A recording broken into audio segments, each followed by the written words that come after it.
Driver भावांनो, गाडी हळू चालवा. घरी आपलं लेकरू वाट पाहते. तुम्ही गेल्यावर अख्खा संसार रस्त्यावर येतोय. नेते येतील, भेट देतील, सांत्वन करतील, पण त्यातून मार्ग निघत नाही.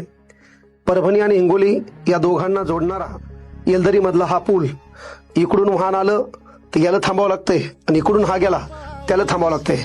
तिथं ना कुठली सिक्युरिटी आहे, तिथं ना कुठली सुरक्षा आहे, ना कोणी सांगणार आहे आणि ना याच्यावर कठडे आहेत.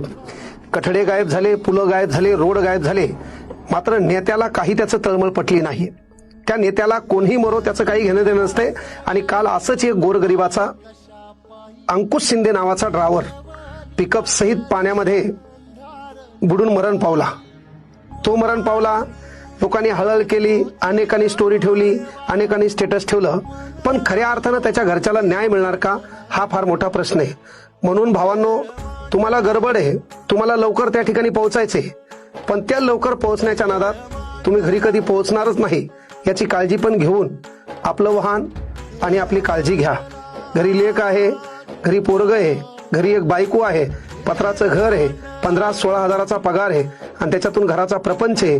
तुम्ही गेल्यावर घराची काय अवस्था होईल याचा विचार करा आणि कृपया वाहनं हळूच चालवा. या ठिकाणी मृत्यू पावलेला जो ड्रायव्हर आहे अंकुश शिंदे, भाऊ तुला